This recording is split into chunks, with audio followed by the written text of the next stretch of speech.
Hello and welcome to the Build with Bear Workshop. My name is Pat Bear. I'm here to build a model kit and hang out with all of you. I'm throwing the Bear Cave, the Lego, the Scythe emote into the chat. If you're currently a subscriber, you can reply with those emotes. If you're not a subscriber, you can just say hi or throw in another emote of your choice.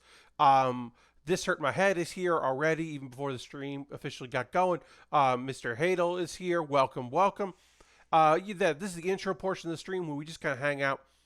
We're going to wait and see if a few folks want to join us before we get really into it. Lashbrook's here. Hello, Lashbrook. We are working on the old Eclipse face, our Extreme Gundam right here. There's the Extreme Gundam. We're working on that, our friend. The T says, good morning, Pat. Well, good morning to you, the T. Good morning, good afternoon, good evening, and good night. But yeah, we got the Extreme Gundam here. Extreme Gundam, Type Leos, Eclipse Face. Not Eclipse Phase, which is what it's translated sometimes, because this kit says it's Eclipse Face. Ristophan's here. Hello, Ristophan. Apologies for those that wanted to watch the stream last night. I was planning to do a Hearthstone stream on my Wednesday evening bonus stream, because every Wednesday I do a bonus stream. It's not model kit building, it's a bonus. And the plan was that I was going to play Hearthstone.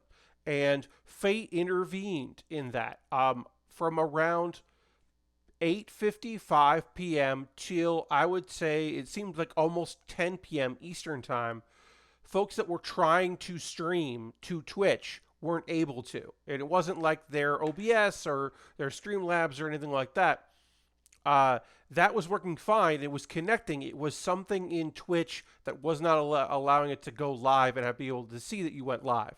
So people were unable to watch streamers. If you had already had your stream going, you were fine. But if you were trying to connect, there was an issue there. So I gave up after like 20 minutes of just trying. So I didn't get to play Hearthstone last night. But I'll say this now for friends, and of course I'll promote it tomorrow. I'm going to do a bonus stream tomorrow night, a very rare Friday night stream at 9 p.m. Eastern, my normal stream time. And I'm not going to play Hearthstone, though, because I received a code for Chicory. So I'm going to play Chicory tomorrow at 9 p.m. Eastern. A fantastic indie game released by Finji. Published, I should say, by Finji. A friend of the stream and dear friend of mine, Felix Kramer, was a producer on the game. It's a Felix game, and so I'm very excited to play that. I did receive a code, which I want to say because it is not every day that happens. But I did not pay for the game. That the idea is that I would stream it. I don't have to. I can say my honest and truthful opinions about it. Also, music by Lena Rain. Lena, friend of the stream and fantastic person. Love her. She did the music, and that's awesome. So that's going to be really fun. That's tomorrow at 9 p.m. A bonus Friday night stream, a rarity around here. But that's kind of make up for yesterday. Saw that on the Summerfest thing earlier. I think it looked cool. Yes, this hurt my head. They kind of casually were just like, hey, this came out today, because they were talking about another Finchi game, Tunic. Which is great. And we will talk about the Summer Games Fest tonight, because I watched it. Did I watch Day of the Devs? No, because the Summer Games Fest was longer than I thought it was going to be, and I had stuff I was supposed to be doing that I wasn't doing, because instead I was taking notes on the Summer Games Fest. So we will. I did not watch Day of the Devs. I heard some very good things about some games. So I look forward to checking that out. I'm trying to watch those events anyway. I think we hung out here in the hangout zone for long enough. Our intro portion of the stream. We will get going into the model kit building in just a moment. I do want to quickly say, I'm going to retweet my tweet saying we're going. We're going to work on some legs, and I'm going to check this tweet. Great. Oh, so nice. So nice to have Grant retweeting my tweets. It's always excellent. Thank you if you're here because Grant retweeted and you're like, oh, model kits, sure. Okay, before we get into the building, promotion time. Another plug.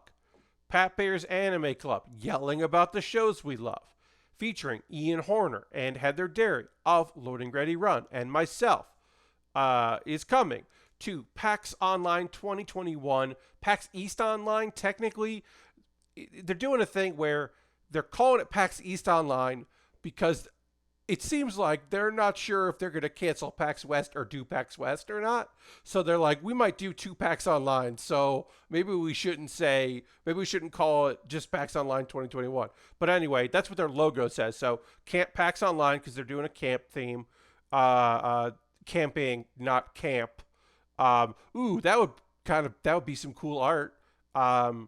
Anyway, Friday, July 16th at 8 p.m. Eastern Time at twitch.tv/PAX2. It'll be a pre-recorded panel. I will be hosting it, so if you don't want, so you want to be able to chat because people can't chat in the Twitch stream. So if you want to chat here, you're more than welcome to. I'll also be on their Discord chatting with people. But yeah, it's a similar panel to the ones I've done at PAX East 2020 and PAX Online last year, where we just talk about shows we love. Will we yell the whole time? Maybe not the whole time, but we will yell about stuff because we'll be like, you should be watching this. Come on. So we will be making loud noises about the shows that we think you should check out. Anyway, let's go to the overhead. It's time to build. We've got here we got our Extreme here, Extreme Gundam. Which has some stuff that can move around here. We're going to need these later as we equip things to the top of this kit. Some movement out of there, weapons and stuff. Will this be used as a weapon in later? Yes, it will. These big old shoulders. But yeah, we got the top half of the kit done. We have the feet done here, and now we are working on the right leg, and then we'll work on the left leg. That's how that's going to work. So I did feel like it was time to talk a little bit about if you didn't watch Jeff Keighley's Summer Mess, aka the Summer Games Fest. Technically E3 hasn't started, but this is E3. They're competing against each other. They actually have counter programming, and also they were promoting. The only thing they were promoting was they're promoting a bit of the 8-bit like Day of the Dev stuff, but they were also promoting the Xbox thing, which is also not part of E3, which I thought was very funny. But it's not E3, but it's whatever it is and it isn't. It's part of the E3 shenanigans. I'm sure if they had an actual event, you could get in with your E3 badge because they want people to be able to go and see stuff. So anyway, if you didn't watch, the style of this show was announcement, brief interview, announcement, teaser, 1 second thing. Hey, here's some devs. They got a new studio. They can't tell us anything about that new studio, but they got a new studio. Announcement, musical guest. Odd flub they didn't edit, even though this is pre-recorded. Announcement. Weezer performance. Yes, the T. There is also a Weezer performance. And I have context for that, which we'll get to, because at first I was like, I need context for this, and then I received some context, which is great. Can't wait to talk about that. But let's start with we start with this thing where you're like, okay, this seems to be some irreverent, like, group battle game. What is this? Turns out it is Tiny Tina's Wonderlands.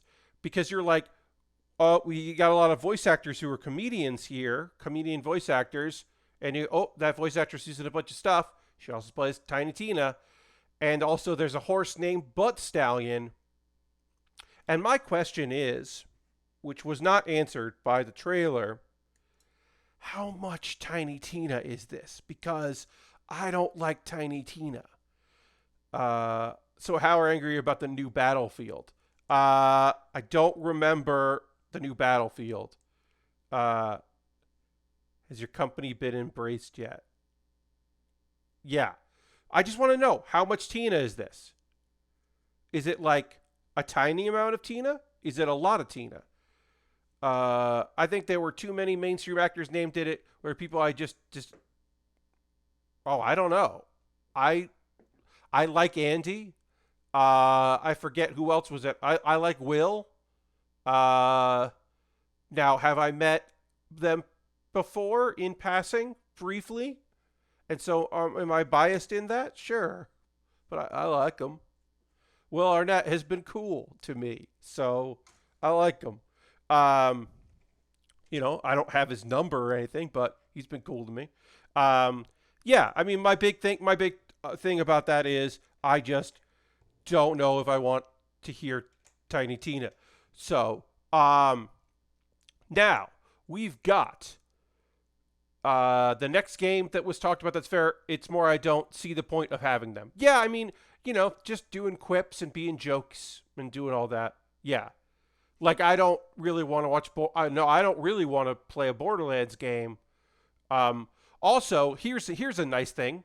If they're paying money to have voice actors in the game, then they aren't signing handshake deals with their staff to put their voices in their game for no additional payment.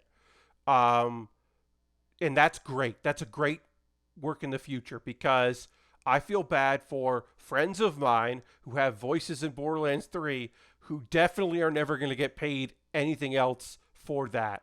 Uh, Including, and it won't be able to renegotiate a deal for later work. Because if you love the company, you'll just step into the booth and help them out, which is terrible. So if they're paying actual actors to be in it, that's great. Um, Metal Slug Tactics is something I will watch people play. Video games getting to animated movie status. Says Garlic. What's the Hotel Transylvania video games? Yeah, I mean, look, stunt casting it makes sense. People want to work. People want to be in things. Like, I get it. I don't know. Like, also, yeah, you can tell. So like the look of it. Metal Slug Tactics. We'll talk about Metal Gear later. Uh, the Battlefield thing was a joke based on. Okay, yeah, Lashbrook, you're making a reference to a thing that I didn't get. Uh, oh, yeah, I don't know what I wouldn't have gotten this joke. You were making a reference to Rise of the Notepads. Uh, which, yeah, I did not get that joke. Metal Gear Tactics had me pretty excited until I found out about SNK. Yes, Lashbrook, we will talk about that. So yeah, this is a thing that was I had heard about this in November and hadn't followed up on it. I hadn't done my own follow up into it because I didn't know if it was going to get approved or not. But a majority stake of SNK is now owned by a nonprofit conglomerate or group that is owned and is chaired by the Crown Prince of Saudi Arabia. So that sucks. Now, does the Crown Prince through this consortium, nonprofit consortium, also have a 5% stake in several major companies that make video games? Yes. But this is originally they went to buy a 33% with the additional, as long as they could buy the 33%, as long as they could. Okay. And we're just going to go and deny that. No, thank you. Yeah. Not interested in you saying that. Yeah, definitely. Yes, that one. So they now have the Saudi government basically now has an interest, we're just gonna go ahead and take care of that. I don't care if you are a cool person. I'll say this once. I am small enough of a streamer that I don't care if you say no homo. I don't need you in my stream. If that's like a thing you're gonna type, if your first chat message in a stream is gonna be like, that Gundam looks hot, no homo, I don't need you here and I don't want you here. So that's just like a good like blanket for people. Thank you for being here, but like this community fucking rules, and I don't need any bullshit here. It's literally fucking pride. So we don't need that. Uh, like, so sorry. Getting back to being fucking bummed about SNK being majority stakes being of that company being owned by SNK. Lee Ristvin, real low bar. Uh, yes, yes. The T. It well the statement, of course, it's just dripping in an utter sadness I have for people that feeling like complimenting things and feeling good about things uh, is intrinsically gay or not. And yeah. So, um, whatever. Anyway, look, Metal Slug Tactics look cool. It is a fucking bummer about SNK. Uh, that they were either not able to block it or not interested. Thank you for the follow, Fridgewater. Appreciate that. I was really looking forward to Windjammers 2 as well. Yes, Lashbrook. Yeah, I mean, it's mostly just a bummer. It is just a problem. Uh, that is like, yeah, it's just fucking feels bad. That either SNK was either not opposed to that or couldn't stop it is a real shame. But yeah. Uh, Moving on to an interview from Kojima had an interview that got very real very fast. There were literally two references to 9/11 in his short interview. This is an incredibly short interview. Basically being like, hey, I'm trying to like tell cool stories and like talk about the future, but I don't want to be prescient. I'm sorry that we've been prescient, and like I'm not trying to do that shit. That's not what our aim is. Oh God, please don't say that I came up with anything in the world. I actually had no idea Windjammers 2. Well, Data East doesn't exist, so yeah. Um. Anyway, that Death Stranding director's cut for PS5. That's cool. They're getting the PS5 director's cut. I don't know what a director's cut means because who is telling who?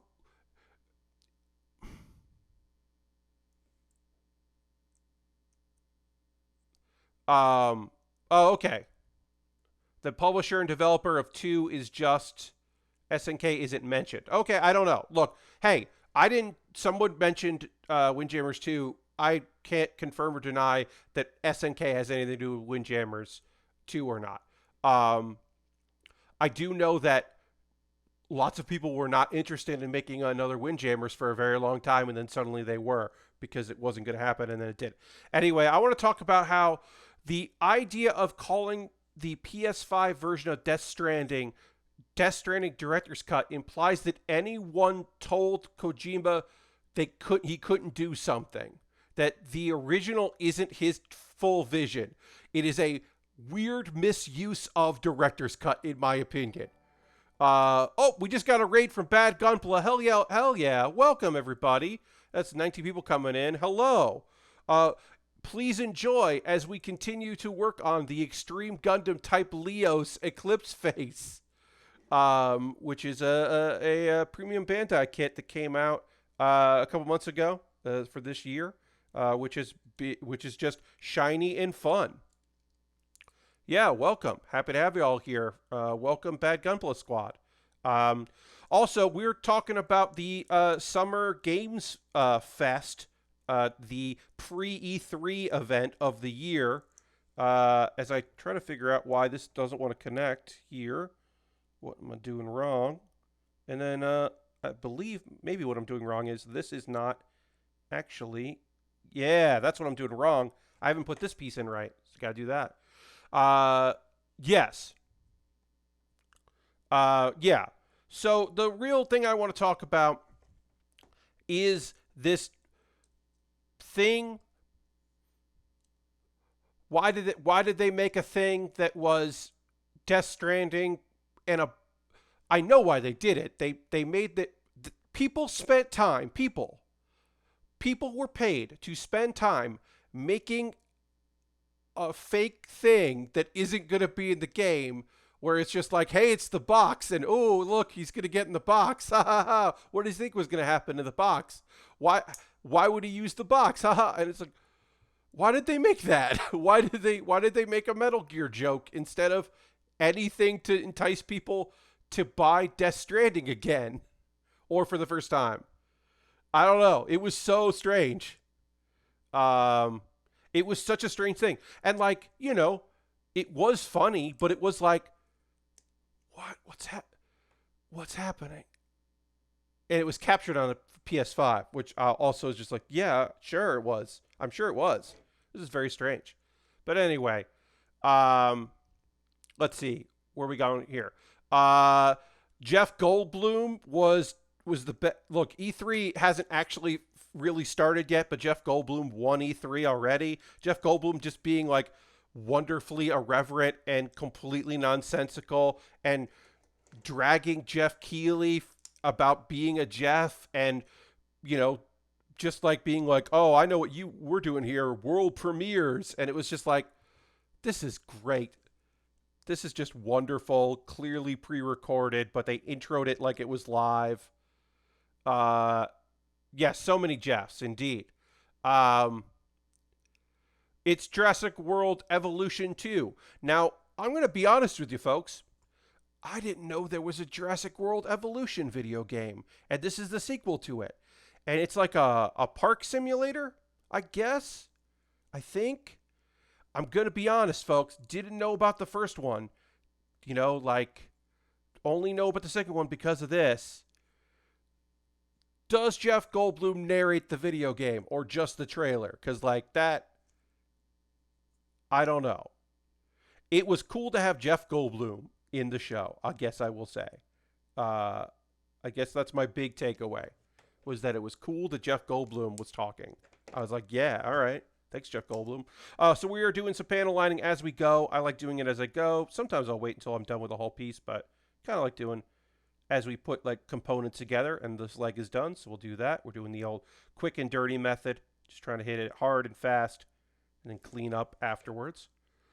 I still want that one Tumblr post to come true. The first half of the game being a park simulator and the second part survival horror. And the better you do in the simulator, the harder the survival will be. That is a fun premise. Like setting up your, yeah, like if you make a shitty park, like, if you make a really good park, there's going to be a lot of dinosaurs there and a lot of security you got to get through and a lot of fences. But also if you make like too shitty of a park, then just like as soon as the power goes out, you're dead. So you got to make like an okay park and then you got to survive at the end. I like that. That's kind of fun. Setting up your own survival scenarios.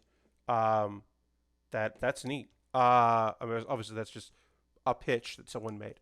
Okay, let's see. And then Japanese Breakfast played a song over Sable footage, and I will say I like that art style of Sable. That's a game that I would probably play at some point, and will certainly watch someone play on stream. That looked pretty neat. I don't know. Mostly I was just like, cool. Lastbrook, I didn't see the new premium Bandai releases. Did not see those. I got a fixed budget here for a little bit, so I'm not looking at premium stuff because I cannot purchase them. But I will take a look later. Thank you for letting me know that there are some premiums out there. But yeah, have not taken a look at that. They had big calf's legs. Okay.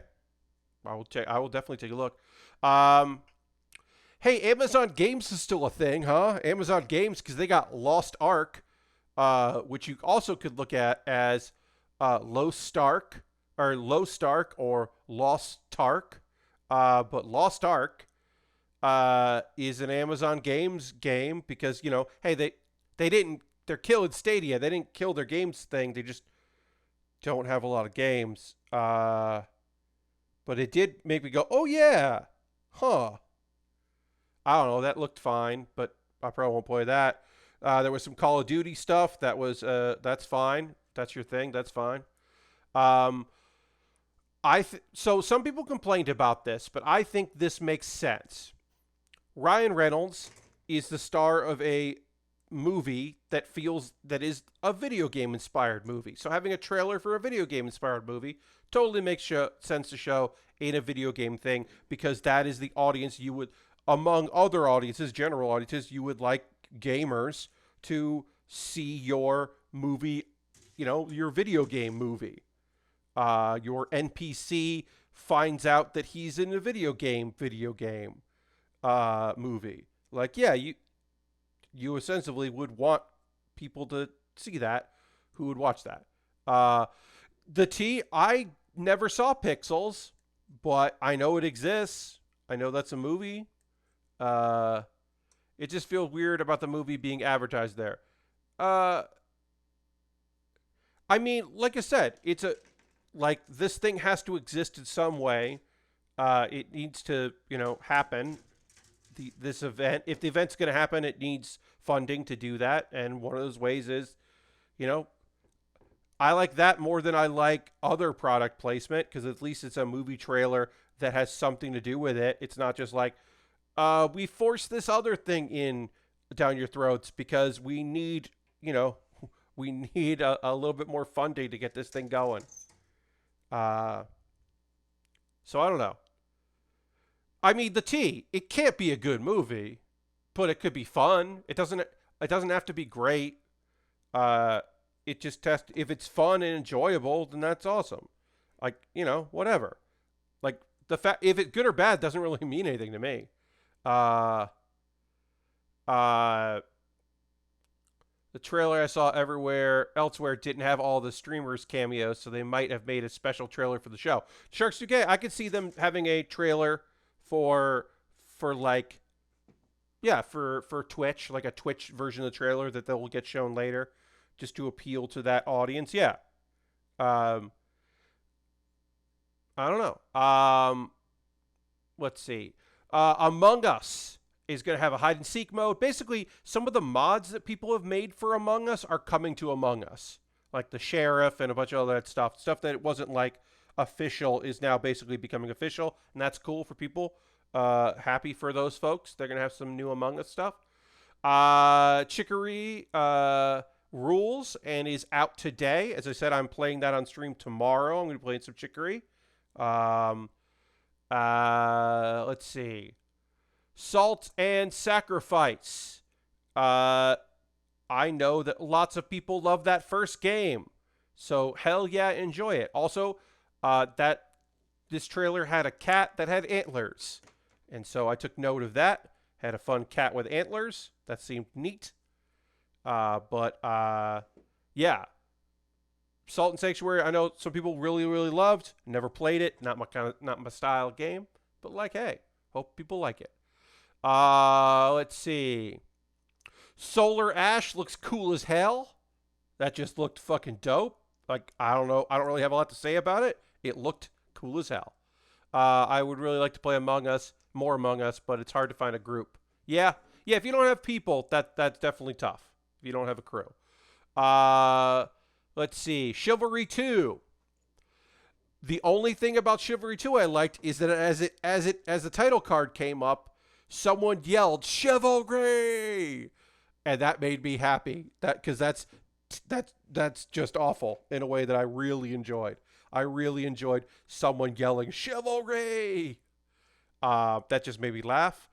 I will watch compilations of things going poorly in Chivalry 2. That I can tell you, but that's not necessarily my jam. Let's see. That tease about more Valorant was really a tease. I mean, I love that he was just laughing about that because it is just like more Valorant, new Valorants. Okay. Um, Speaking of someone yelling something in a trailer and that being the best part, somebody yelled "Surprise, motherfucker!" in the Tarkov trailer, and I was like, "Great, surprise, motherfucker!" That I should have more to say about it, but I don't. He said it would be short. He laughed as he said it would be short. He was not kidding. This hurt my head. Um, uh, let's see. 2 Point College is one of those I'll watch someone play it on stream or watch someone's YouTube compilations, but that doesn't. I'm not much for simulator games myself, but I will certainly have that stream on as somebody has a really good time playing it. I think that's like the best I can offer for that. There's so many goddamn games. Uh, Geeked Week is not should not you should not confuse Geeked Week with which is a Netflix thing. You shouldn't confuse Geeked Week with Shark Week. It's not the same thing. That's all. That's my dumb joke about that. Sorry, it's not a good joke. Also, it's hard to say Geeked Week because geeked isn't a thing that I'm aware of. Hey, Smite is still a video game. That's disrespectful. Somebody watching this might be a big Smite fan. I'm sorry. I'm sure you get shit all the time when people are like, hey, what are you playing tonight? And you say, oh, I'm playing Smite. I'm sure that people are like, wait, is that still a video game? So I'm sorry that I'm still that person. But also, hey, Smite is still a video game, and it's going to have a tie-in with Stranger Things.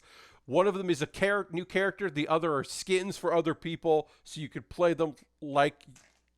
And that's... I don't know. That made me laugh a lot. That I was just like, wait, Smite's a thing? Okay. It's still a thing. 505 is publishing a whole lot of video games, and some of them seemed okay, but it was going by too fast, and I was also like, wait, what publisher are we talking about here? Because I had missed it. But that's 505. They're publishing a lot of games. Okay. I don't know how to say the name of this game. Anacrusis? Anacrusis is how I think it is. It is Left 4 Dead, but aliens instead of zombies, and it's set in a space station. The studio is co-founded by one of the original Left 4 Dead writers. Now, some of the other Left 4 Dead people that made Turtle Rock are making a definite spiritual successor to Left 4 Dead. This is the Left 4 Dead-ish game that is in space. I also want to say, in the internet and technologies, Will Smith, not movie star Will Smith, technology Will Smith, is recently started working for that company. And so, he's not a developer. I think he's working on, I forget what he's working on in the company, but he recently joined up with them. So I'm excited to hear more about that in the future, because I like Will a lot. Will looks great. So that is one of the co-founders, or one of the co-creators of Left 4 Dead, one of the writers, that stayed longer than the other people that left, is now making a Left 4 Dead-ish game called Anacrusis, which seems neat. More Fast and Furious content in Rocket League. That's made me go, wait, isn't this old? And it's like, no, it's just again. They're just doing more of it again. There was a car with a rocket on there were cars with rockets that came out of a plane, and one came from on top of the plane, and I think that was very funny. That trailer made me laugh, so appreciate that. Because that just seems wonderfully irreverent, and I'm here for that. Because it's Rocket League and Fast and the Furious, so it's just like, yeah, sure, whatever you need to do, y'all, just have fun. Have a good time and have fun. All right. What else we got? Shark Mob is a good name for a developer. Their video game title, I don't think is great. Because it's called Blood Hunt. It's all capital letters. But I did think it was very, very good for them to go find out more at bloodhunt.com. which is definitely a sentence you hear at a video game press conference. Bloodhunt.com.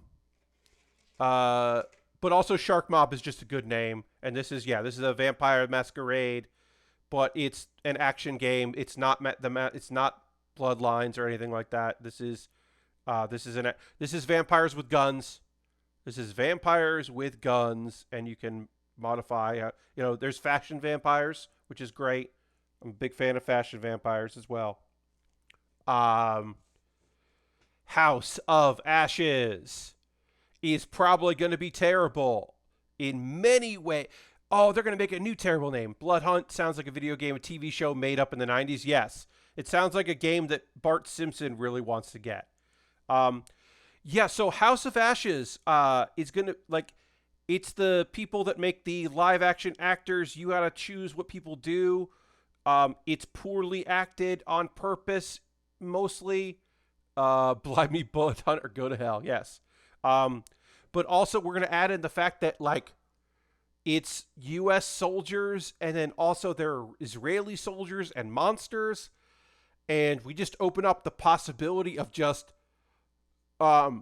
it being bad in new ways when you take in some sort of conflict. And are the devs going to be in any way prepared or good about that? Who the fuck knows? It could be just awful. It could be just awful. Let's see. Tales of Arise.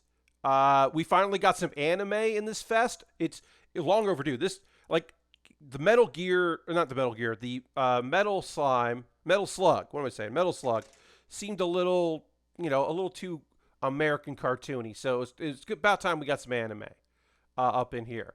And I will just point out that there was a combo attack where someone threw bullets in the air, and then another guy kicked those bullets at a monster. That guy kicked bullets. That was pretty cool. Planet of Lana is just one of those beautiful. It's like a inside style, beautiful side scroller, that's sad and maybe definitely gonna be really fucked up. But I was thoroughly charmed by it. And Planet of Lana, all right, sure, I will. My interest has been piqued in that. Let's see, so what's going on here?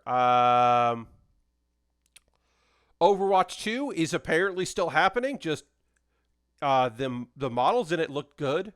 Hey, Ironhide the Fourth, welcome. Talking about the Summer Games Fest. We're just going through. I'm going to give them my thoughts, and people are jumping in with their thoughts as we go through this. Overwatch 2, I guess, is still a video game. So that's good for people that want to play Overwatch 2 and have less players and, maybe want to try with something else that's still similar. The amount of devs in Quake paraphernalia in their offices not announcing a new Quake game was a personal attack on me. Lashbrook, people just wear their influences on their sleeves. You know what I'm saying? If it moves the needle for one or two people, they're gonna put it out there. But I understand what you're saying, Lashbrook. I feel you. D&D Dark Alliance. Good evening, Dirty. Welcome. Talking about the Summer Games Fest as we work on this model kit. So I'm going to tell you straight up. I got very distracted during this, and I don't remember a lot of... Oh, okay. It's time to ring the bell. Folks, my channel points, I have this bell, and I'm going to ring this bell. That's 1. That's 2. That's 3. Thank you very much for redeeming those points, because that means you've been watching the streams to get those points. So I appreciate that. Thank you, everybody. All right. Let's panel line this. So I'm going to be honest with you, folks. I didn't write anything down for D&D Dark Alliance. I didn't pay attention to anything because I was mostly just enamored with, I was confused because it was hey, here's footage of me, Jeff Keighley, playing with Hannibal Buress, ? Why don't you shake the bell sideways? I mean, like this? I could. I do it like this. I don't know. Hannibal Buress was a weird choice. Ember Moon is a great choice. One, many people might not know this because maybe you don't watch, up, up, down, down, and that kind of stuff. Ember Moon fucking loves D&D shit. Loves D&D shit. So psyched to be there. So that's great. All I could think of with Hannibal Buress was, did you all fuck up and think you were gonna get Ron Funches and you got Hannibal Buress instead? Because that's more Christmas time ringing. Yes, because Hannibal Buress. Why Hannibal Buress? Why Hannibal Buress? Why Hannibal? I didn't understand. I just didn't understand. He's not a video gamesman that I know of. He's not a D&Dsman that I know of. I was very confused by the Hannibal Buress. It was very strange. Anyway, Ember Moon, who is certainly canonically in the WWE not a werewolf, should say, not a werewolf, but is definitely a werewolf. Everybody loves landlords, right? Yeah. Yes, everyone loves landlord comedians. But yeah, Ember Moon is definitely Ember Moon's character is definitely a werewolf, but she is not. I love that very much. Monster Hunter on the Switch. Fuck yeah, for people that want to play a Monster Hunter game on the Switch. You get that. It sounds great. I hope you have fun. Okay, so Wave Break is a video game that is going to soon have a Weezer themed level, which is why Weezer has music in the game. That's why Weezer was playing a song. And I don't know the name of their guitarist right now, but he does indeed, as many people pointed out, look like he's the man that invented rock musicians doing cocaine. And he looks way too hard for Weezer. Pat Wilson is still the GOAT. Pat Wilson on drums is still incredible human being, incredible drummer. Still wanted to just say that while I had the opportunity to talk about Weezer. It was fine. I didn't really care. I was mostly just like, why is this happening? And apparently it's because this video game has Weezer in it, or has a Weezer themed level. So sure. Okay. Endless Dungeon is the sequel to Dungeon of the Endless. And that is funny to me. It is very funny to me that they were like, let's make another Dungeon of the Endless. Great. Dungeon of the Endless 2? No, we're going to call it Endless Dungeon. Is that confusing for people? Definitely. But let's do it. So they did it. That's just a silly name, and I appreciate that. Ratchet and Clank looks incredible. There's didn't need to be there. That naming is so weird. Totally, that's hurt my head. It's very weird. Ratchet and Clank totally didn't need to be there. It's people fucking love it. I'm psyched for people. They're gonna be able to play that. It looks incredible. Far Cry 6. Remember, folks. To be specific, thank you, G-Force Forcer, for joining here. Welcome. So to be specific, Far Cry 6, they didn't say it's not a political game. They're saying, even the country, the made-up country that they're using in their game is clearly based on Cuba, but they're not interested in talking about the current political climate of Cuba. They just wanted a country like Cuba to tell their story, but they didn't want their story to be too related to reality. So it's not that their game isn't political, it's that their game isn't going to be like political of the moment, which is also a cop-out and also not true. Sure. Rob, man, thank you for the follow. Appreciate that. Welcome. Let's see. What other games do we talk about? Hey, it's near Fall Guys. We don't care about the people. We just want the culture. Is a weird thing to admit. Yeah, it totally is. They just wanted like cars from the '60s, and sure. Oh, also one thing I forgot. Um, if you go and watch the footage again, if you happen to go back to see it and see Giancarlo, the voice actor, Esposito, um, who is the lead character in the game, or the lead villain, I should say, in the game. If you watch that again, he's got a regular door in the background, but right behind him is a fancy door, like it's a decorative door on the wall, and I want to know what's up with that door. Is that the forbidden door I keep hearing so much about? Will wrestlers from New Japan come through that door is what I'm asking. Yes. Oh, yeah. I mean, Aristofan, they are not the first video game publisher that was just like, we want to set this in a country. I mean, Far Cry just makes up names of countries, but it's very clear what they're doing. Tudor Carlo, that's what they call him, indeed. Nier and Fall Guys is fun. Genshin Impact is a very pretty game that I have no interest in playing, but it looks really cool, and I hope that people that play it like the new stuff that's coming to it. My niece's school decided to counter-program it with her graduation ceremony. Well, I appreciate that you watched that and then ducked out, Dirty. But, like, yeah, I mean, you know, as always, folks, if you got stuff going on in your lives, do those things. But, yeah, also, you don't owe it to the other people in your niece's graduating class to watch that. But I appreciate you being here. We're almost done talking about this. We're so close to being done. We will finish this before we take a pause for the cause. I know, exactly, right? It's Thursday. Come on. Okay. There's a new game studio called Deviation Games, and at least one guy is from Treyarch. Why were they there? As multiple people joked, were they there because they made they had made up those T-shirts, and so they need to be somewhere? Just so many white people, just so many white dudes, and they're partnering with Sony, so great. I hope they make some cool games. I guess. I don't know. That seems so weird. It was like, what is this? Why is this? Why are these dudes here?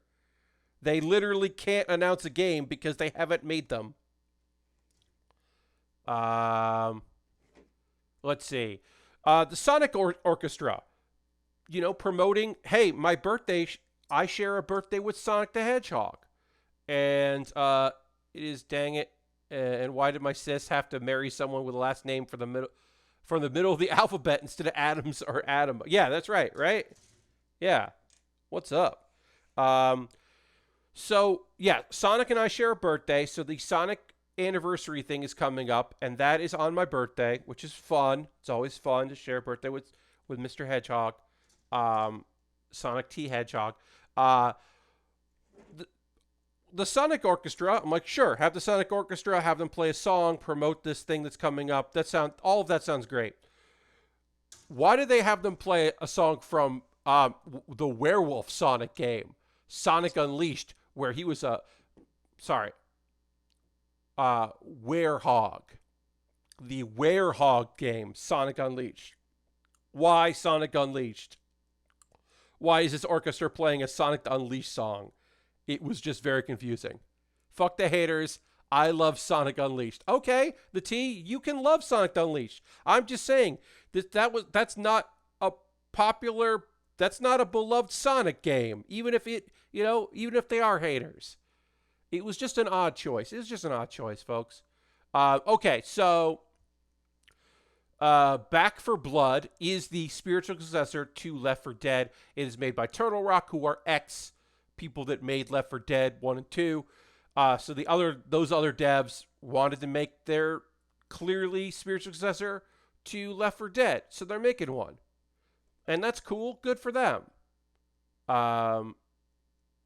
Escape from the City Orchestra would be cool. Yes, Tony. Yes, Tony. Tunic fucking rules. Y'all, I played the demo. I played several demos, several of the demo for Tunic over and over again. I played it several times. It's so great. Tunic is so cool looking. That is a shout out to Felix Kramer out there doing the production stuff, getting things done. Um, June 15th to 21st, if you have an Xbox, you can play a demo that's different from the demos that have been out before of Tunic. I don't know why.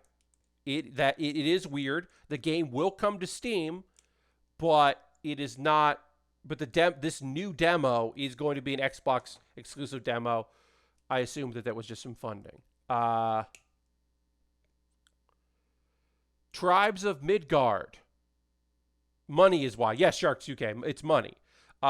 Tribes of Midgard is some Viking shit, and I didn't hate the art style. I don't care. I don't think I care about the game, or I have any actual interest in the game.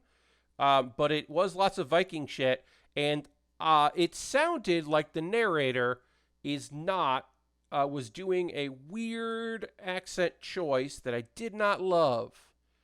Did not sound particularly, sounded very affected in a way that I was not thrilled with. But it's a lot of Viking shit, so good for them. There's an Evil Dead game. Now, look, I know that Bruce Campbell has a big chin and a big face. But did anyone else think that Ash's model was like in big head mode? Because that's what I thought as I looked at that. That looked like big head mode to me. That was like jarring.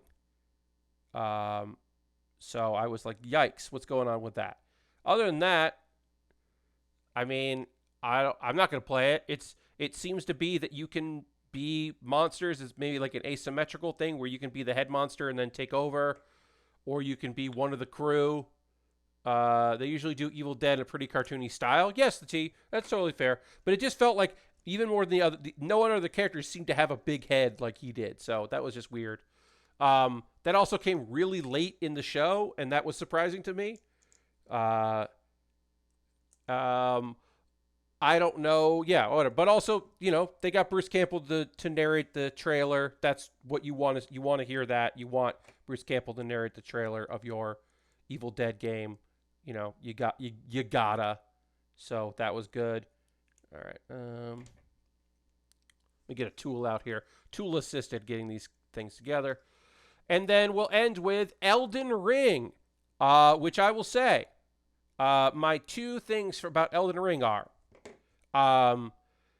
there was a lot of Celtic shit in that I was not expecting in Elden Ring.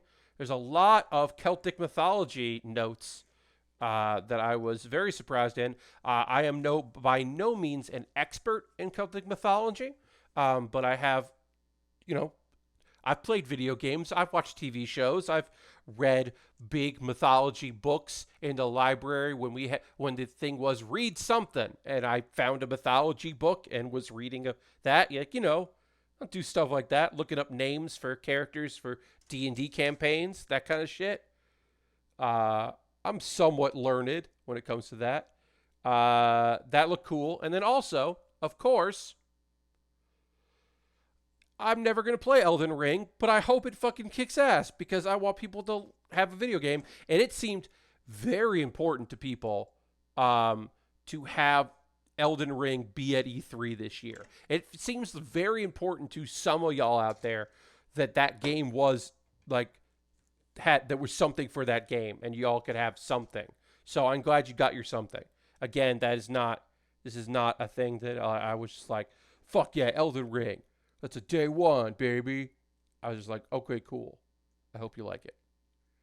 My favorite weird Bruce Campbell cameo is he narrates the tutorial in Spider-Man. Yes, that in the Spider-Man video game because it's based on the Sam Raimi film. Yes, he is the narrator in that. It is a good bit of business. Because if Sam Raimi is involved, he's going to try to get Bruce Campbell in it, which is great. The end of Darkman, when he's walking, and he puts on a new face and walks around, he's Bruce Campbell at the end of that movie, which I love. That's just a great, fun cameo.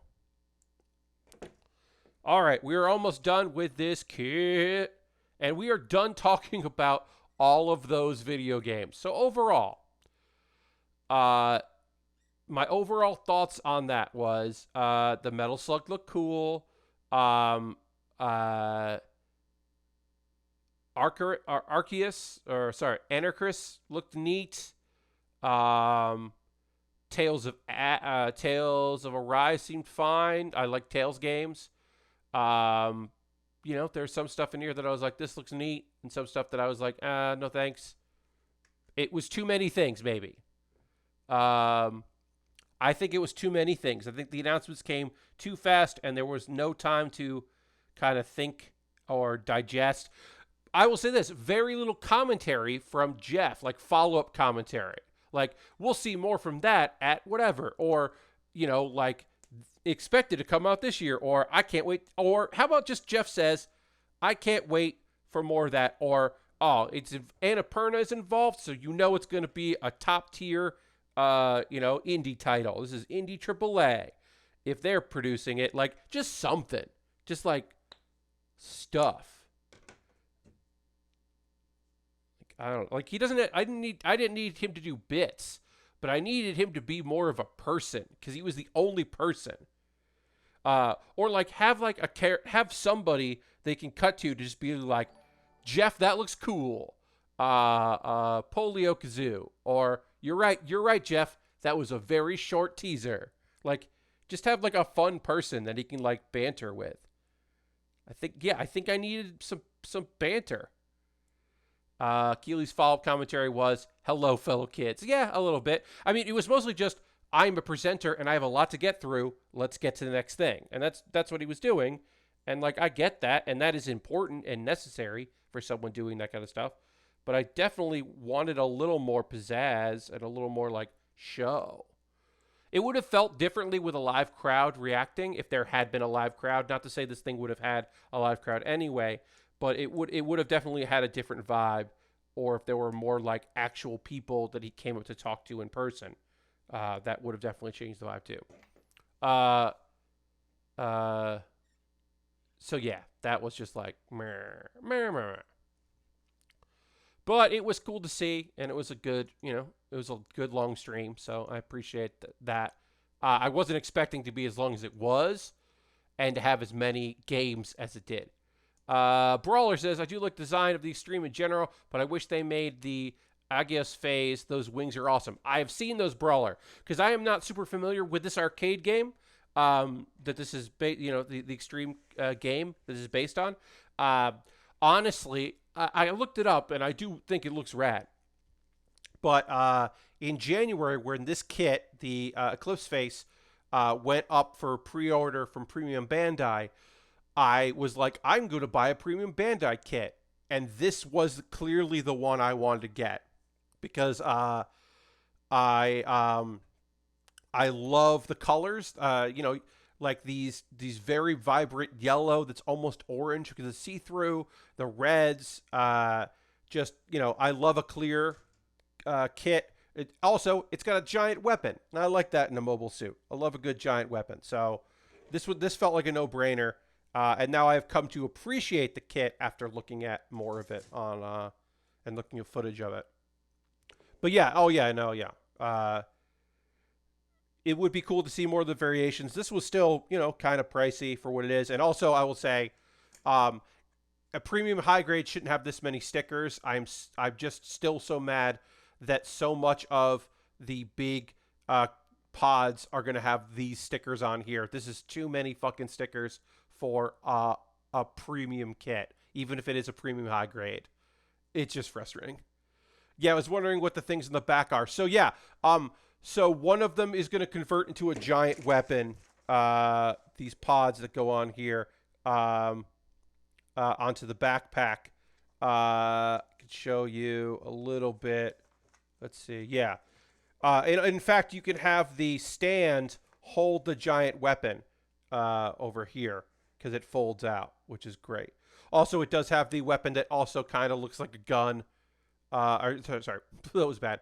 That looks like a guitar that fits in the shield. If you want to do those, you can do those.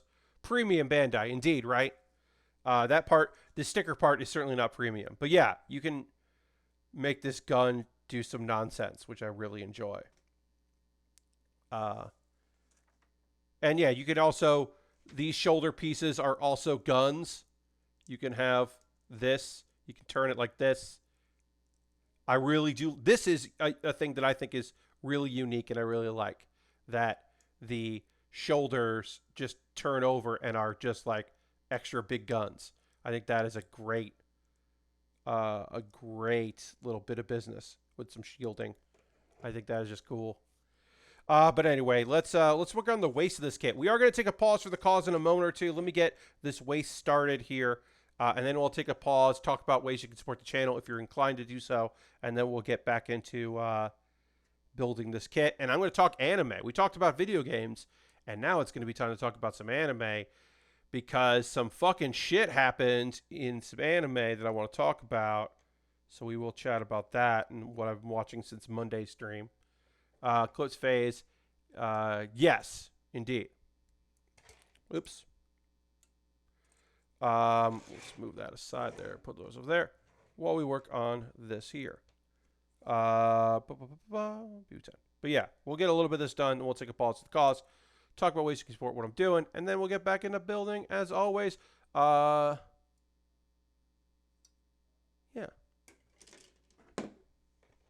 Once again, I do have my stream tomorrow will be a gaming stream. My normal build stream on Saturday will of course happen, but I will have an extra stream for folks that want to see Chicory get some play in.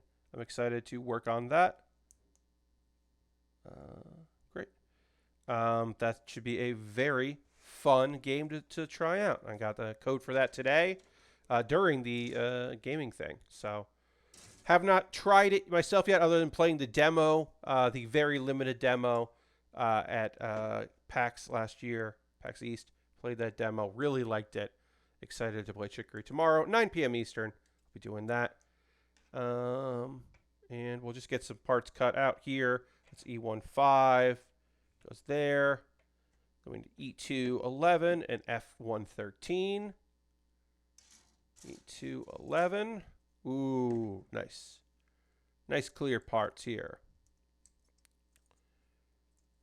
And F113. Cut out cleanly.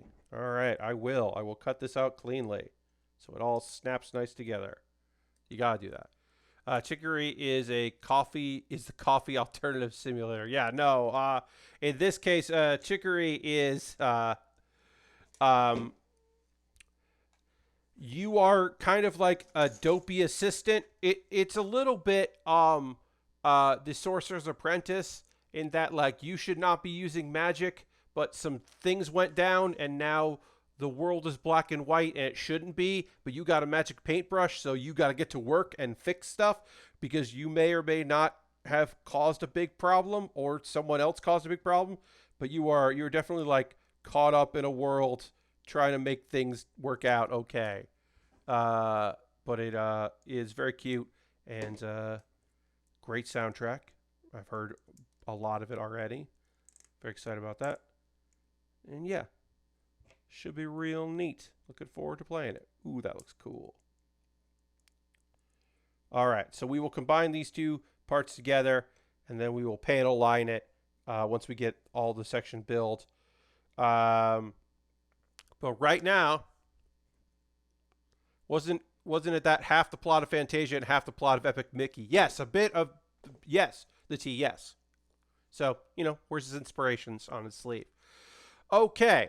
I'm going to talk about ways you can support the channel. I do this every stream. If this is not your deal, just hang out. We will get back to building. If you don't care about these things, that's fine. The first thing I want to do is once again promote Pat Baer's Anime Club. Yelling about the shows we love, featuring Ian Horner, Heather Derry, and myself on Friday, the 16th of July at 8 p.m. Eastern, twitch.tv/PAX2. It will be pre-recorded. Also, it will be archived on my YouTube channel, so if you can't watch it live, you'll be able to watch it on my, watch the archive. And that is, we're taking part of PAX Online. It is a show called Pat Baer's Anime Club. I do a YouTube series with that name, and these are some live shows that I'm going to be doing. So that's coming up. If you're currently a subscriber here at the Bear Cave, you can throw the Bear Cave, the Lego, the Scythe emote, much like Lashbrook is doing. Being a subscriber is an easy way to support what I do, and I appreciate it very much. If you're interested in doing that, you can join here. You can use your Twitch Prime gaming token if you have Amazon Prime with your Twitch. You can use Cash Money. If you've been gifted a sub, you can convert that to a regular subscription, and they won't charge you until your gift month is over. You could also gift somebody if you want to be join the leaderboard along with Wristfan and Silver. Do that. You're more than welcome to do that. Bits and coins always appreciated. We don't have any bits this month. That's okay. But if you would like to cheer with some bits, you're more than welcome to do that.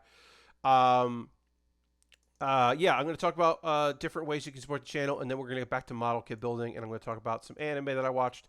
I have a Patreon. Patreon.com/PatBaer is the address for that. You can join that. A $1 tier, $3 tier, $5 tier, and a $10 tier, and different rewards for every tier. So take a look at that. My $3, $5, and $10 patrons were able to vote about what game I play next Wednesday. And I believe Power Wash Simulator, which has been patched since the last time I tried to play it, I believe that's winning, but it doesn't necessarily mean that's going to win. Let's see. So that you can join that. I have a YouTube. You could join my. You could subscribe for free to my YouTube. That would be cool. Or if you wanted to, you could join my YouTube because I have memberships there. So you could do that. That's something you could do. And everything I make through YouTube, it's AdSense on YouTube, through Patreon, and through Twitch goes back to buying model kits. I bought this at the beginning of January because I had a very good December, so was able to do that. It all goes in there. And direct donations are always appreciated, and you can do that. I would definitely test Power Wash Simulator first before you finalize the decision. The T, I played it today, and it is working fine for me. But again, I also will check it out next week as well. There was a patch to their patch. They did a hotfix. The original hotfix broke the game for me. The update, new hotfix, has fixed the game for me anyway. I would not have suggested it had I not tested it out. But yes. Direct donations go into me buying model kits. So if you're interested in doing that, you can do that. Let's see. We will get back to building. But right now, I got to go through all these things. So, I have something that was purchased from my Amazon wish list, a Surfetched. I'll show you that real quick. There's a Surfetched Mega Constructs. I'm building that when the Eclipse is done, because it was bought off my Amazon wish list. And that's the deal. If you buy something from my Amazon wish list, which I'll link here in chat and is available on my YouTube description, the show description of this video in the archive on YouTube. What's up, YouTube? You can buy something on that. It'll come to me. I'll build it on stream. I'll shoot a video about how you bought that and how that rules, and talking about it. And also, as I said, it'll jump the queue. I'll build it before I build the other stuff that I've got in my backlog. So I got some Lego sets on here. I've got some high-grade kits. I've got both of the RX-782s that came out last year, the high grades, the Revive and the Global, Beyond Global, I should say. I got both those there. Excuse me, sorry about that. I have Lego, as I said, cheap Lego, inexpensive Lego, high grades. The Hello Kitty. So it's a Hello Kitty kit. You also get a RX-782, basically SD kit, and then you can take components from both and put them together to have a Hello Kitty RX-782. That dropped in price a little bit, so I want to point that out because that would be a very silly thing to build. I got some expensive kits that you could purchase as well, and a little equipment at the end. And similarly to that, if you bought a gift card to USA Gundam Store, I would treat it like you bought something from Amazon. You get a gift card, they send you an email with it. The Age Titus. Those Age kits are really good. Yeah, I've Age, I've only built one kit from Age before, and it was really fun. I enjoyed that kit. So I put the Titus up there because, as I said, I've only built one. I built one of the Gundam Ages, or the Gundam Age, I should say. USA Gundam Store, you buy a gift card there, then you DM me on Twitter that code, and I'll treat it like you bought me something from my wish list. Hey, who has a birthday coming up this month? Me. Do you want to buy something for my birthday? You can buy something on the wish list. That's a thing you could do if you wanted to. Let's see. Oh, I have a Discord. You can join my Discord. I post build photos at the end of every stream. People post stuff they're working on constantly. It's fun. Sometimes people link to um, Gundam monstrosities they see, which is like somebody took a Digimon and put Gundam parts on it, and then that violence was shared with us in my Discord today, and I was like, that looks like a Digimon. That was a nightmare. But yeah, most of the time people were just like, hey, here's the Lego set I'm building, or hey, I'm building this perfect grade kit while watching your stream, and here's the progress I made on the legs. That may or may not be exactly what someone's doing right now. Let's see, other ways you can support what I do. Oh yeah, videos. You can watch some YouTube videos I want to promote real quick. Pat Bear's Anime Club is, as I said, a video series I do. I talked about in this new video, I put this out last Monday. This is a video dedicated to bad, quote unquote, anime adaptations and kind of discussing what went wrong with them. It's recent ones. I talk about like one that like maybe you never even thought was bad if you'd never seen the manga, but it was a little confusing. Kuma Kuma Kuma Bear. I talk about the interesting choice to adapt the light novel instead of adapting the manga. I said magna.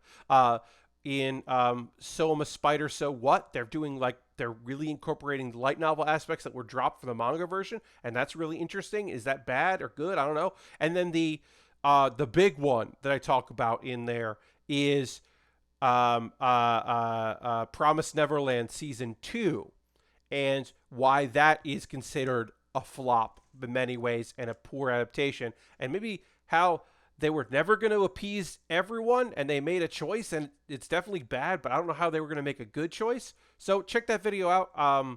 I'm proud of this one. This is one of my better, I think, Pet Bear's Anime Clubs. It's, so like, I don't know. It's anytime I have to do research, I'm happy that I ended up doing the research. Okay. We'll get back to building real soon. One more plug for video. Baer With Me is an ongoing video series. I'm reacting to the grand finale of a TV show called The Genius, and I had context for this video clip, and I still didn't understand what was going on. And the clip goes places. I watch it twice because I'm like, what is happening? It is bizarre in a way that I really enjoy how bizarre it is. So check that out. And then we're going to talk about some anime that I've been watching, and I will get back to building. I'm going to drink a little water, though, first, folks. And we'll get back to the extreme.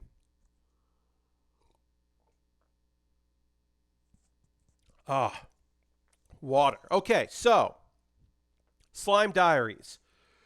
We are episode 10 of 12 of the Slime Diaries. This is if you haven't been watching, this is the accompanying side series to That Time I Got Reincarnated as a Slime.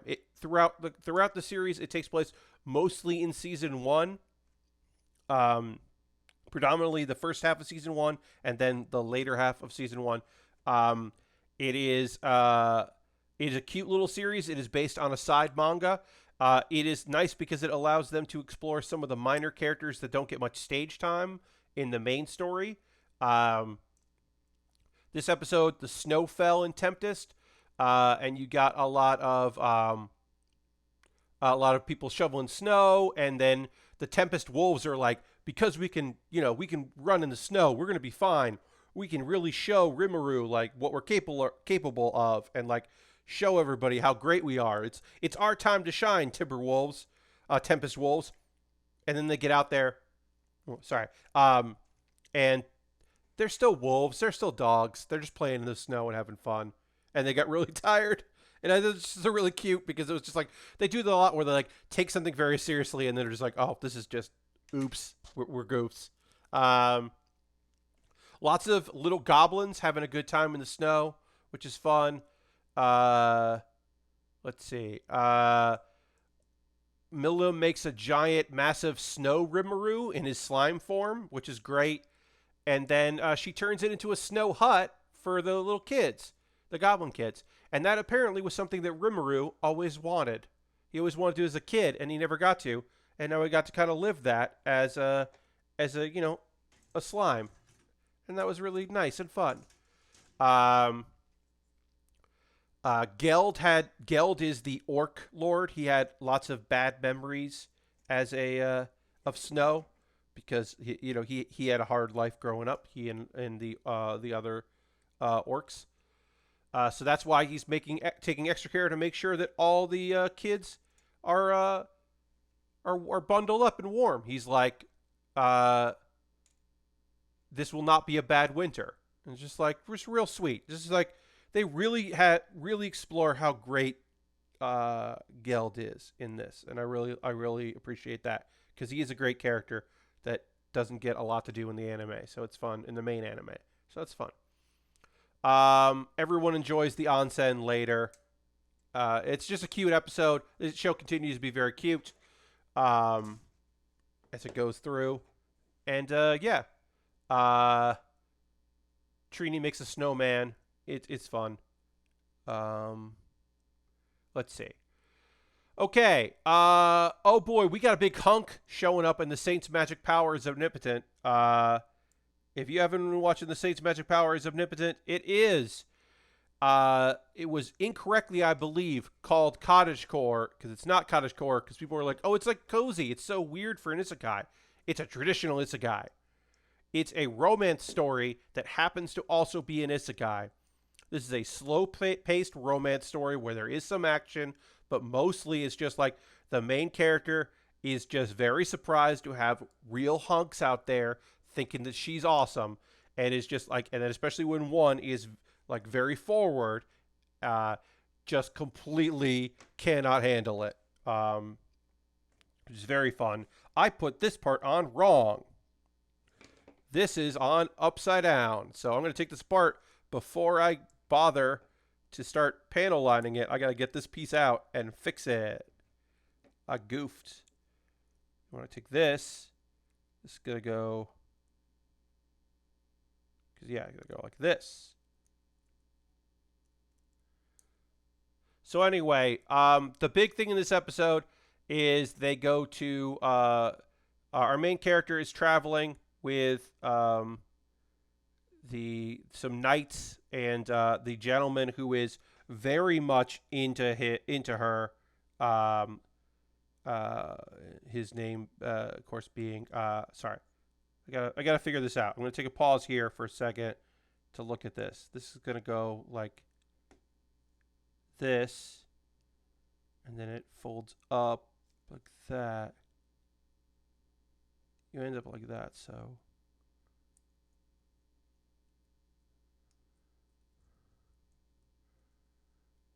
There we go. I got it.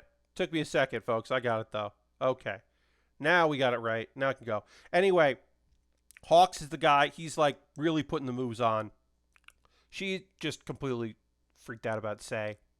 Um, and the Knights are going to go scouting. She's going to do some research about healing potions, which is definitely up her alley. She meets an old lady named Karina, who is in charge of, she's got a lot of knowledge, and she thought she was maybe placating the Saint, but the Saint is really into it, and she's good at it.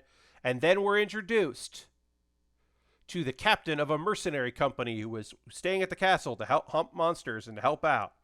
And his name is, sorry, let me find his name here. Leonhard. Leonhard is this dude. Got a sleeveless shirt, and then he's got long sleeve armband things that come up like sleeves, and then just exposed shoulders. Chaz, welcome. Thank you for the follow. Appreciate that. This dude is unbelievably just a himbo. This is just a strong, dumb guy who just like at no point puts it together that Say is the Saint. Is just like, hey, I'm here to pick up the potions I ordered. Like the potions you ordered last night, and he's just like, oh yeah, sorry about that. He's just a big goof, but is incredible, and I love him. Leon is the best. Leonhardt. Let's see, and then So they're apparently the fields need a blessing. So they're hoping that Sei will be able to do it. So they kind of quote unquote accidentally show Sei this journal from the great alchemist of the kingdom, the former great alchemist of this area. Um, and it is a diary um, about there was a drought and then a famine and a disease came through, and her younger brother was gravely sick, and she wanted so badly to restore the fields so she could make medicine to save um, her younger brother, and that will and love that she had manifested itself in this like magic, which is similar to Sei's magic, uh, which people which there's no accident. There's not an accident why they had her read it. They're trying to give her hints into using that magic of hers, which is like okay, sure. Uh, let's see. Now I'm gonna do. We're working on our waist here. The waist has some big parts that we got to build. It's going to have some stickers. That's annoying, but whatever. Anyway, before Sei can really like understand this journal, Leonhardt's men come back and they're all suffering injuries, and then they use some Sei's potions and she heals them, and then she hears that Hawk's group is also hurt, and she rushes, and it looks like Hawk is really injured again. She met him because she saved his life before, so she's like, oh no, oh god, he's hurt again. And that is enough to kick in her conjuring, to like really heal the whole area. And then people are like, yeah, he's fine. That's another soldier's blood that he was like helping. And so she is rightfully embarrassed. And she can't say it out loud, but clearly the power of hers is tied to love, because it is activated when she has been wishing to help people and care for people. So the power is love, which is like very cute for this show and very true for this show. All right, I got to apply a big sticker here, so I'm going to apply this big sticker. Sticker number 16 is a big gold sticker that I am not happy about. Do not want to apply this. Anyway, I love the Saint's magic powers of Omnipotent. It is a chill, like very slow pace. There is some action, but it is mostly this like epic love story thing that is happening that is certainly an isekai, but is, as I said, in many ways, it is a very traditional, old school isekai, and I've been loving that. And yeah, I'm just a big fan of the show. And recommend it. It is one of my favorite shows this season. Miss Kobayashi's Dragon Maid S short animation is like a 2-minute little thing that is just to promote the fact that the second season of Miss Kobayashi's Dragon Maid, which is called Miss Kobayashi's Dragon Maid S, is coming out. There's a new trailer that came out. I'm very excited about that. And yeah, these are just little shorts, just kind of like remind you about the characters and do all that. It's promotional, but that's out on Crunchyroll.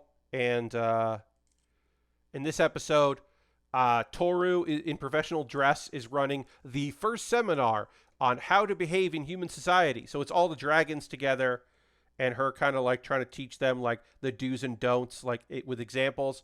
And all of the illustrations are done by Kana and they're signed by Kana, which is very cute. And Kana's the only one who gets any of the answers correct because she's the most like normalized of the dragons. And then they're like, Toru's like, well, I'm perfect. Don't worry about I can do all this. And they're like, yeah, right. And it's pretty cute because also Miss Kobayashi does not agree. Yeah, the whole thing is very cute. I like it a bunch. And yeah, short little series. And now we're going to get into it. Super Cub. Super Cub, my favorite show this season. Truly a fantastic show.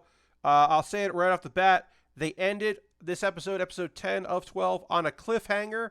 And I can't believe this show has a cliffhanger. Holy shit. What the fuck is going on? This episode started with its winter vacation, and they got they last episode they finally got windshields on their cubs. This, if you don't know, this is a story about the main girl Kagama is a high school girl that buys a yes, Lastbrook, indeed. She buys a used Cub, which is a Honda Super Cub. It is basically a very low powered motorcycle.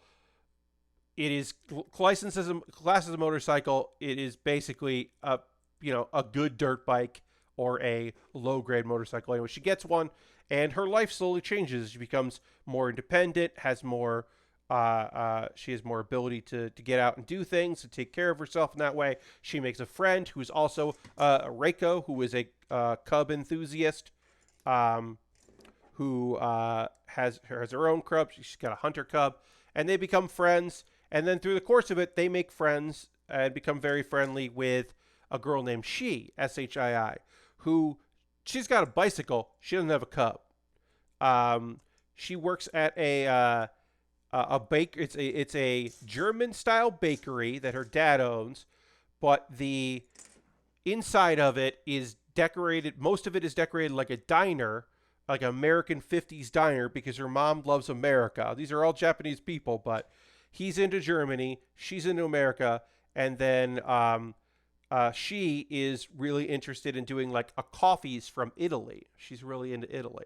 This family is eclectic and weird in a way that I very much love. Anyway, so they got windshields for their Cubs so that they can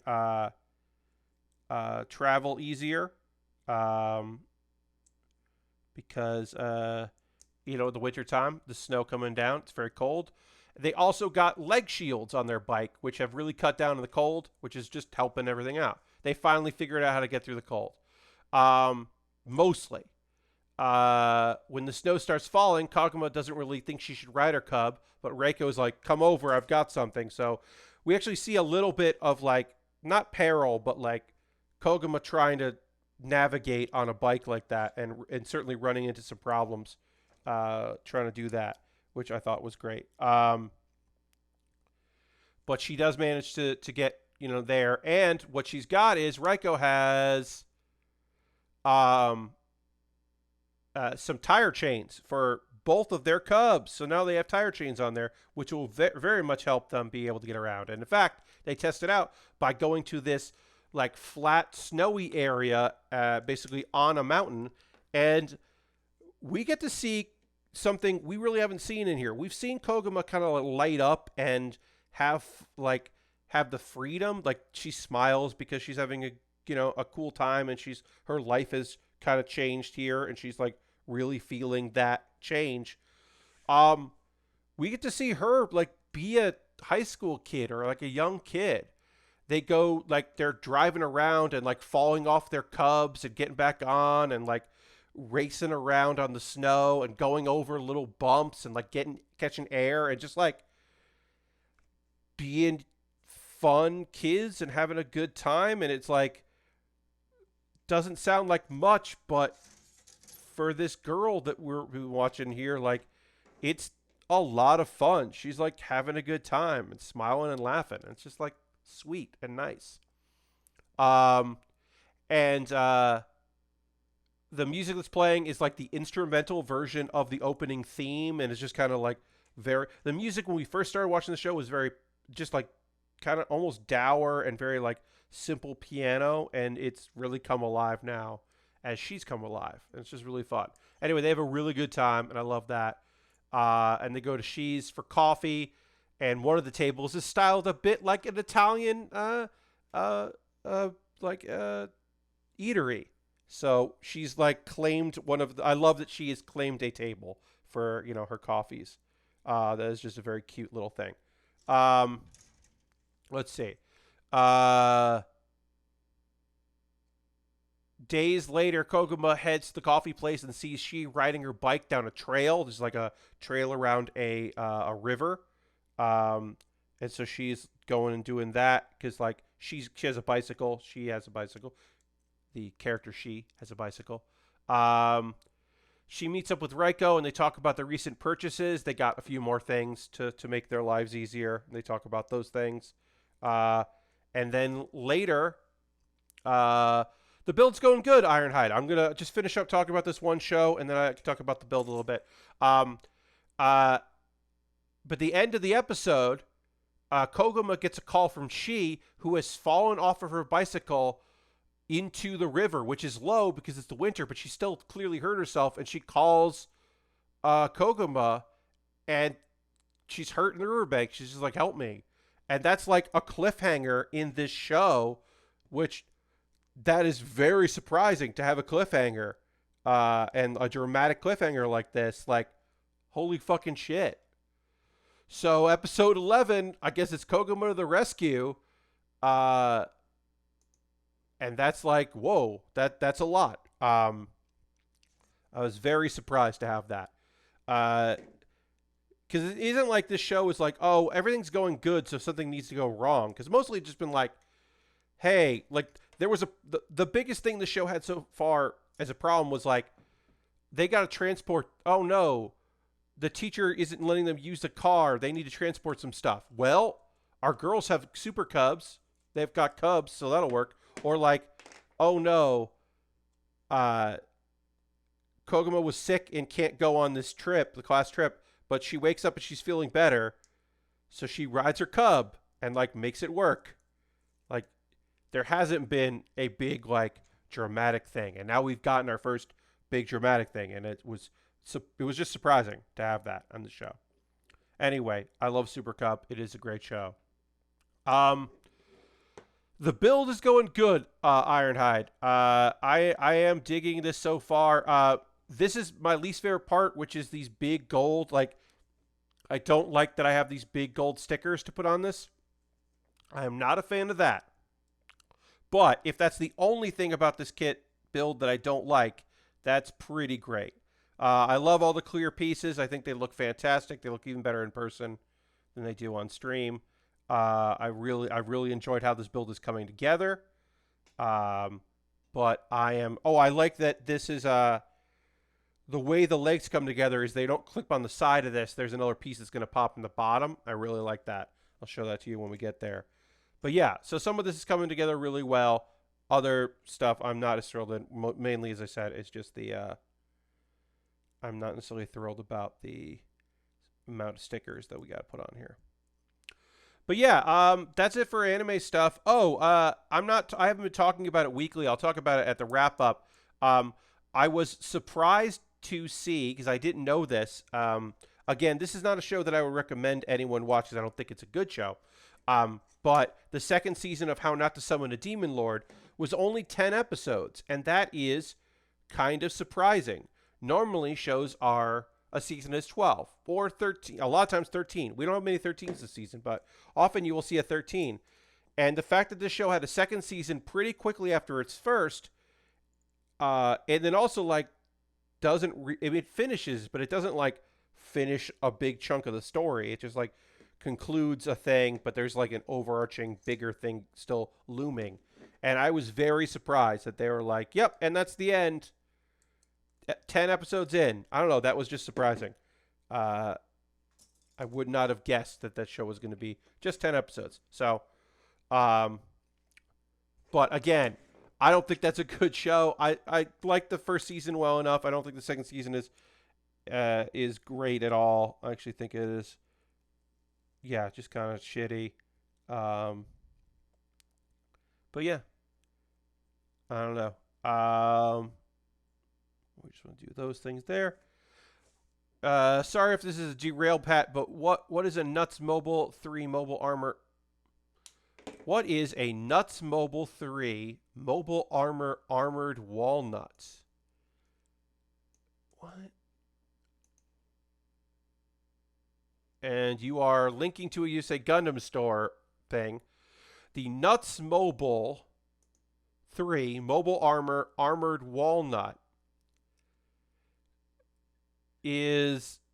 does not include any information. If you look here in the page, the link to it, armored walnut. I'm only seeing pages like for pre-order or buying it. Hobby Link Japan has a 4-pack of all of these. You can get all 4 of Shiita's Mobile Armored Nut Group kits in one box. They're molded in color, so you don't need to paint them. And it includes almond, peanut, walnut, and chestnut. So that's one of 4 nuts. I don't fucking know what this shit is. I have no idea. Nut Group kits. Is it a known thing? The T loves it. I don't disagree. Look, no, I've only been able to find the products. I can't find any description of what it's from. I assume this was like a joke that they made real. That's my guess. Because I can't find any context for it from the Mobile Armor series. Yeah, I'm seeing the peanut looks great. But yeah, all I'm seeing is these 4. I have no context for this. Kind of disappointed you don't pull an actual walnut in it. Yeah, I don't know. Look, as I said, I don't. Wrist fan, you have in fact derailed, but that is fine because I am flabbergasted by what you have brought to us because I don't know what the fuck these things are. This is wild and weird. I have no context. Yeah, I have no idea what these are, but there's 4 of them. I think the peanut one looks the best myself. But I do not know what that is or why it is or what the deal is. But it feels like one of those things that like is a joke that was like in a manga and then they were like, no, make those. We'll make them. Like that's what it feels like. Like I don't have any proof, obviously. That's what that is, but that's what it feels like to me.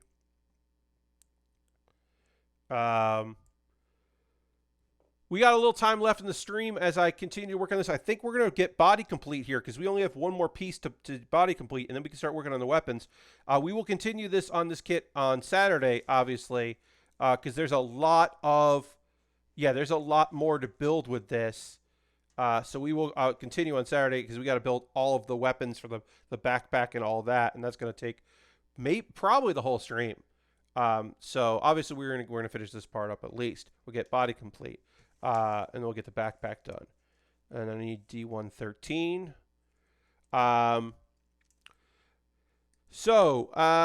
What are y'all watching? What are you watching on YouTube, on Netflix? What are you checking out? What's going on with y'all? What are you up to on there? I will say I am watching Dawood Does Tech. Dawood is one of those T113. I don't believe I did say that. Dawood is a guy that makes tech videos. You know, the like, hey, I bought this terrible computer on AliExpress. Let's talk about it. And give me your thoughts, like let me know what you want me to buy in the future. And I built a computer in a drawer, an IKEA drawer, and it actually works great. Let's look at it. Like, I don't know, it just does stuff like that, which I can appreciate. I don't know, I was just looking something else to watch. Picked up Valhalla and the Epic Mega Sale, so I just started it. Oh, nice. Well, Dirty, that's a long game. I have been told that is a very long game, so good luck with your very long game. All right, let's get these legs attached, and then we'll get the... Oh, no. I messed up. There's supposed to be a connector piece here. I went to go put these together, and I was like, why is this not working? Because I didn't put a connector there when I attached these 2 parts. I need one more of these here. So now I got to get this apart, which shouldn't be too hard to get apart. Here, we'll just do this. Yeah. There we go. Nice and easy to get that apart. It was easy to get apart because I was literally missing a component that needed to go in there. Oops.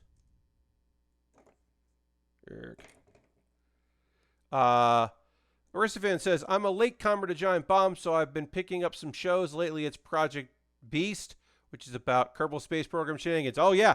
The Kerbal Space stuff is excellent. That is a great series. Vinny Caravella and Austin Walker are a fantastic duo.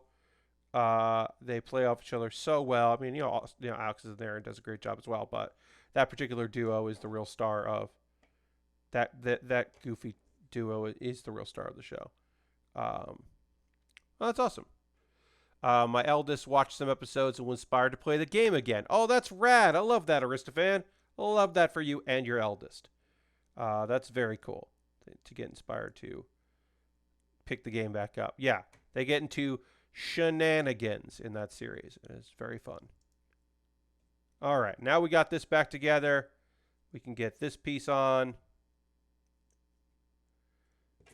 Now we can put the legs on. Now that I have ungoofed up the works. Yeah, so I've been watching a bunch of YouTube stuff. Like I like Dawood. I will say a negative about this gentleman is that he does have a he works with so many bad pieces of technology like Wish.com, clearly like not real, not proper, like graphics cards and stuff. He's run out of ways to compare them to bad things and really leans into just referring them to like venereal diseases. And it is a bit like, you can just say they're bad. You don't have to call them you don't need to call them names. I will say I don't enjoy that particular part of his style. This is a stubby friend. I did not realize how stubby this thing was until we put the legs on, but like this thing barely has a torso, right? Like I'm not wrong here, right? Like this feels like it's going to feel even smaller when we put giant pods on the backpack, but this feels like, I don't know, it feels like it's just like stocky. Like the legs are long, but the torso is very small. Maybe it's just me, but that feels like a small torso on this kit. Small torso. Not a lot of movement in the legs either, but that's fine. Doesn't need it. Anyway, I guess it's got to have a wide like stance because it's going to have a bunch of stuff sticking on it. But yeah, that's our kit. Of course, we got lots of stuff to put on it, but we can get the backpack done, I guess. We'll do that. But yeah, if anybody's watching anything out there on the internet, let me know, because I always love hearing what you're consuming, what you're enjoying out there. What's got you going? It's nice having some podcasts. I've got I've been listening to the Nextlander podcast. That's been fun. I haven't been able to catch them live too much, but I have been enjoying listening to the podcast, so I'll try to catch more of them. Some people I know out there, like I was watching the live stream there, and I know some people, were watching Giant Bomb, or they were watching the Nextlander / Waypoint. I ended up watching the Loading Ready Run had a co-stream because Graham and Paul, I think, are very fun dudes, and I wanted to watch that. Also because I knew it was just going to be two dudes. I knew so, and that was appealing to me instead of like a whole cadre of people talking over each other, and then inevitably someone just going, "Wait, what did they say? What's the name of it?"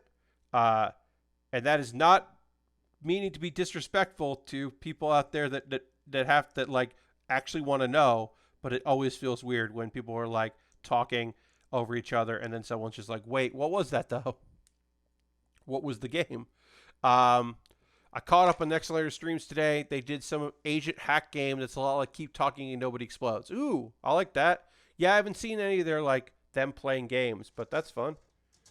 All right, we gotta get our. We do not have beams for these beam sabers. These beam sabers do not have. These are just decorative. They do not have even the holes. Even if we had beam sabers from another kit, which we certainly do, out there. We could not use them. These are decorative beam sabers. So we're just going to hit these with some gray and then throw them on there. Folks, if you're wondering, well, what's after this, Pat? Because you're wrapping up in a couple of minutes. What are you going to do next? We're going to raid. I don't know who we're going to raid right now, but we are going to share the love, especially because Bad Gunpla gave us a raid early on, which was very kind of him. So we are going to share the love by going and raiding somebody. Traditionally, I end up raiding someone who's on the West Coast who will be up for a little while, and often they're playing video games and not model kit building. Occasionally we'll get somebody who's a builder, but most of the time we're just going to go and raid a gamer that we like, playing stuff, doing things. I think that'll be fun. And we'll just get this nice looking good so that when we can see in the... Not that we can really see these in the back, but, you know, it's good practice to get into the panel lining. Get these looking good. And then this goes into here. They just slot in. These are just for show. They're not for holding. And then this will go like this. Oops. And there we go. That is our kit. This is a body complete. We still have the weapons that we have to do, and it can go on an action base. I'm going to probably dig out an action base to put this on. At some point, I'll dig up my action base, one of them. And then we're going to start working on the our weapons things, the big pods on the back. And then because we got the pods to build, and we've got the gun that we can put on here. Oh, I guess there is a beams for this. Oh. I don't see any of them. But I guess there is. Oh, you can take this off, and then you can put a beam in its place. That makes sense. We do have these. That's what we have. We have these, which are just, we have one of these here, which you just like swap them out and hold it, but it's one piece, which is kind of neat. Anyway, let's go raid, and then we'll share some love, and we'll wrap up this stream. Again, while I'm getting ready to figure out who we're going to go raid, I will remind you that tomorrow night I'm doing a special Friday night stream because I haven't done a build stream because I didn't get to do a gaming stream yesterday because of circumstance. I will have the opportunity to play Chicory tomorrow. I got a code for that, so I'm going to be checking that out tomorrow. So please come check that out at 9 p.m. Eastern. I'll play for about like an hour and a half to 2 hours. So come check out that. I think it will be a good time. Let's see. Who do we want to go hang out with? We are going to go raid Xandra, who's playing Crosscode. Xandra, who made all my emotes, who is the best. We're going to go give Xandra some love and go check out Xandra's stream. So feel free to come along on this raid. Xandra rules. I don't know anything about Crosscode, but I do know that Xandra is awesome. And I believe that she will put on a good stream. So come along for this. Appreciate you being here tonight. I hope you have a great rest of your Thursday night. Hope you check out my stream tomorrow. And if gaming isn't your thing and you want to come back on Saturday, we will continue this kit where we left off here on the Extreme Gundam on Saturday doing that building. So feel free to come along in this raid. Have a great rest of your Thursday night. I'll see you in the next stream. Thanks for being here. Thanks for the follows. And yeah, see you next time. Goodbye, everybody. Goodbye, goodbye, goodbye, goodbye, goodbye, goodbye.